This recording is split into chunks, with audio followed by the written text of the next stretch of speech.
আর এই শেষ খেলাটা দেখার জন্য তোমাকে যে ভীষণ দরকার মা।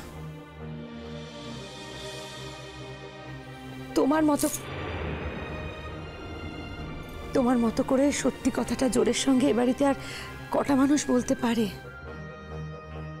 তাই এটা আমার শেষ অনুরোধ বলতে পারো। আর কোনোদিন তোমাকে আমি এভাবে ডাকবো না মা। দিদিভাই কথাটা কি বলে ফেলে দেখি, আমরা তো এখানে অনেকক্ষণ অপেক্ষা করছি। দাঁড়াও দাঁড়াও বাবা, এই নাটকটা শেষ হোক। দাদু ভাই, আরশি আর নীল যতক্ষণ এখানে না আসবে ততক্ষণ আমি অন্তত কথাটা বলতে পারবো না। আমি দেখে নিচ্ছি ওদের।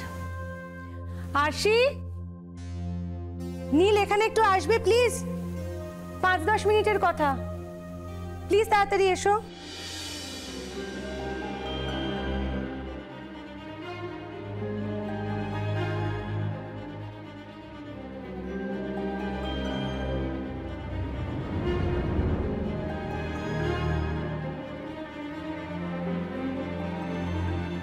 সরি মেমসান, আমি আসলে অনেকক্ষণ থেকে আসতে চেয়েছিলাম, কিন্তু এই মেয়েটা সকাল থেকে এত অশান্তি শুরু করেছে যে আমি আর ওর সঙ্গে পেরে উঠছিলাম না। অশান্তিটা কেন শুরু করেছি সেটা তো কই বললে না।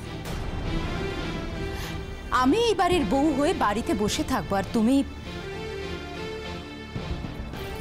এই মেয়েটার সঙ্গে ফষ্টি নষ্টি করবে, এই মেয়েটার সঙ্গে ঘুরে বেড়াবে, সেটা তো আমি কিছুতেই হতে দেব না, কিছুতেই হতে দেব না। নীল, আরশি কোনো অন্যায় কথা বলেনি নীল, বরং তুমি যা করছো সেটা কিন্তু অন্যায় করছো। তুমি শুধু অন্যায় নয়, তুমি অধর্ম করেছো নীল।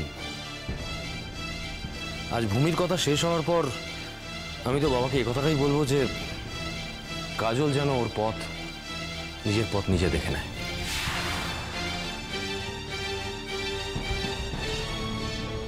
ভূমি, আমার মনে হচ্ছে যে খেলাটা অনেক দিন ধরে শুরু হয়েছিল সেই খেলাটা শেষ হওয়ার সময় এবার চলে এসেছে।